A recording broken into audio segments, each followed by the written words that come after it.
ভাইয়ে হ্যালো ভাইয়ে রে কি হবে সর হ বেশি ব্যস্ত আছি ও বাজি বেশি ব্যস্ত ভাইয়ে আমাকে ক্ষমা করে দেন ভাইয়ে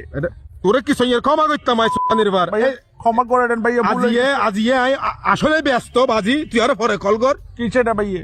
এটা দোয়ানত বিদ্যি প্রচুর ঝামেলা লাগে গিয়ে এটা দোয়ানের হিসাব মিলে রাই হিসাব মিলাইতাম বসছি কিসের জামিলে বাজি টিয়ানি হিসাব মিলে দে সুপানির ভোয়ার টিয়ানি হিসাব মিলে দে পরে কল করতি 7,500 টাকা কেন জানোস ভাইয়ে ক্ষমা করে দেন ভাইয়ে ভুলে গেছে রে ভুলে গিয়ে মানে তুই কেন জানোস আর 7,500 টিয়া তুই কি জ্যোতিষ কবির আছে কি সঙ্গ না ভাইয়ে ওই আসলে আমার মানে আমি মেয়েটাকে ভালোবাসতাম ওই দিন তোমার দোকানে বসে তোমাকে শেয়ার করলাম যে দুঃখের বিষয় টিয়া মারি দাইয়ে দেখেন আর টিয়া না ফোন মারি দাইতি ভাই না, না, না, তো শরীর কেটা ঘুরি আই তোমার টাকা মারে ডাই না শুনো না তো মেয়েটা আমাকে কল দিচ্ছে কোর্ট ম্যারেজের জন্য তো আমাকে একদিন রাতে কল দিয়ে বলতেছে রে তোমার সাথে আমি মানে তোমার সাথে কথা আছে কোর্ট ম্যারেজ করবো এই তো আমাকে বলতেছে রে ভাইয়ে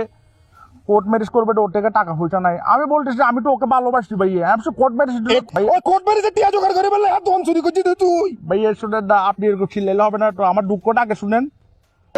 আমি কোর্ট ম্যারেজ করতে গেছি এখানে বুঝছেন তো খরচ টরচ সব দিয়েছি দেওয়ার পরে দেখতেছি না মেয়েটা আমাকে বলছে না কোর্ট ম্যারেজ করবে হ্যাঁ